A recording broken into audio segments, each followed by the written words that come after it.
E aí, tá chegando aquela prova de psicologia do desenvolvimento e bateu um certo desespero? Fica tranquilo, fica tranquila. A ideia aqui é a gente desvendar juntos os conceitos mais importantes de um jeito bem visual e direto ao ponto, para tudo fazer sentido e, o mais importante, ficar na cabeça para a hora da prova.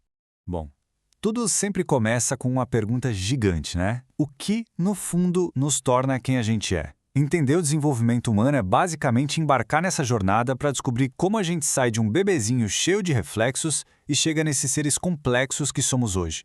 Então vamos lá, direto ao que interessa. A primeira coisa que a gente precisa ter em mente é que o desenvolvimento não é uma linha reta. Não é uma coisa simples. Pensa nele como um quebra-cabeça, um bem complexo, onde todas as peças se encaixam e dependem umas das outras. É o famoso modelo biopsicossocial em ação. Imagina só, são três grandes engrenagens girando ao mesmo tempo. A biológica, que são nossos genes, nosso corpo, a psicológica, com nossos pensamentos, emoções, e a social, que é a nossa família, a cultura, o ambiente. Nenhuma funciona sozinha, tá tudo conectado. Tentar entender o desenvolvimento olhando só para uma dessas peças é como querer saber as horas olhando só para um ponteiro do relógio. Não rola. A palavra-chave aqui é integração. Ok, vamos começar pelo começo de tudo, pelo alicerce, o corpo. Porque antes de a mente conseguir pensar em coisas super complexas, o corpo precisa se mexer, explorar. O desenvolvimento motor, gente, é o nosso primeiro kit de ferramentas para desbravar o mundo. É a base onde todo o resto vai ser construído em cima. Agora, se liga nesses dois conceitos porque eles adoram aparecer em prova, mas são bem fáceis de entender. Primeiro, o céfalo caudal. É simples, o controle do corpo acontece de cima para baixo, da cabeça para os pés. É por isso que o bebê primeiro firma o pescoço, depois consegue sentar e só bem depois vai andar. E o próximo distal é do centro do corpo para fora, para as extremidades. Pensa que o bebê aprende a controlar o braço inteiro muito antes de ter a fineza de pegar um grão de feijão com os dedos. Faz todo sentido, né? Essa escadinha aqui mostra perfeitamente a nossa evolução motora. A gente começa com os reflexos, que são tipo um software que já vem instalado de fábrica, sabe? Totalmente automático. Depois, a gente passa para os movimentos rudimentares, que já são voluntários. É a criança começando a tomar as rédeas. Aí vem a fase fundamental, que é a hora de correr, pular, arremessar. E, por fim, a especialização, quando a gente refina uma habilidade para um esporte, para a dança. É uma jornada incrível, do mais simples para o mais complexo. Beleza. Base física estabelecida, agora vamos subir um andar e falar da mente. E quando a gente fala disso, um nome é simplesmente inevitável. Jean Piaget. A grande sacada dele, gente, virou a psicologia de cabeça para baixo. Ele diz que a criança não é um potinho vazio esperando a gente encher de conhecimento. Muito pelo contrário, ela é tipo uma pequena cientista que explora, testa hipóteses e constrói ativamente o próprio jeito de entender o mundo.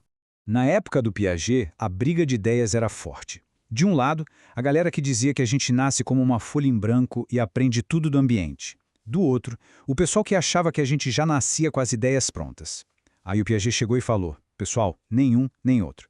Ele mostrou um terceiro caminho. O conhecimento não é dado, nem vem pronto de fábrica. Ele é construído.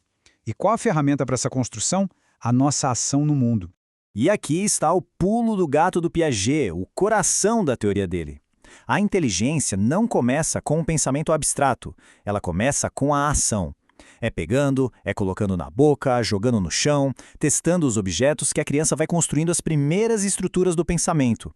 A ação é a matéria-prima da inteligência. Essa frase amarra tudo de um jeito brilhante. Ela conecta o que a gente viu sobre o corpo com o que a gente está vendo sobre a mente. O movimento não serve só para sair do lugar, ele serve para pensar. Cada passo, cada toque, tudo isso está mandando informação para o cérebro e construindo o conhecimento. É uma ideia muito poderosa.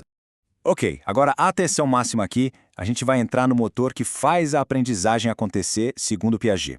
Se a criança constrói o conhecimento, a pergunta de $1 milhão é como exatamente isso acontece? A resposta está em dois processos que funcionam como uma dança, assimilação e acomodação. Sério, entender isso aqui é crucial para a prova. Vamos começar com a assimilação. Pensa que a nossa mente tem várias caixinhas ou pastas com as coisas que a gente já conhece. Assimilar é quando a gente encontra algo novo e tenta enfiar numa caixinha que já existe. É basicamente usar o que a gente já sabe para tentar entender uma novidade. Esse exemplo é clássico e deixa tudo muito claro. A criança tem a caixinha gato, um bicho de 4 patas peludo. Aí ela vê um coelho pela primeira vez. O que ela faz? Tenta usar a caixinha que já tem. Ela olha e fala, olha, um gato. Isso é assimilação pura. ela está usando um esquema mental que já possuía. Só que aí alguém fala, não, isso é um coelho, ele pula, come cenoura. A caixinha de gato não serve mais, não encaixa direito. E agora? É aí que entra a acomodação. A mente da criança precisa se ajustar à realidade. Ela não pode só forçar a barra. Ela vai ter que criar uma nova caixinha, a caixinha coelho. Isso é acomodação, é modificar as próprias estruturas mentais para dar conta da novidade. Então, para fixar de vez e não esquecer mais, assimilação é usar o que você já sabe. Acomodação é mudar o que você sabe. E é justamente a busca constante por um equilíbrio entre essas duas coisas que move todo o nosso desenvolvimento cognitivo. É assim que a gente aprende o tempo todo. Chegando na reta final, então, vamos juntar todas as peças. A gente viu que o corpo, se movimentando, abre as portas do mundo para a criança. E com Piaget, a gente entendeu como a mente pega toda essa exploração e transforma em conhecimento. Corpo e mente estão sempre dançando juntos. São inseparáveis. Então, quer um resumo para gabaritar a prova? Anota aí. Primeiro, o desenvolvimento é integrado. Lembra das 3 engrenagens? Segundo, a criança não é passiva, ela é uma construtora ativa do conhecimento. Terceiro, a ação motora é a base, a faísca de tudo. E quarto, a gente aprende nesse balanço, nessa dança entre assimilação e acomodação. Guardou isso, já é meio caminho andado. E para a gente fechar, fica aqui uma reflexão. Se é a ação que constrói a nossa mente, o que acontece quando as oportunidades de ação são completamente diferentes?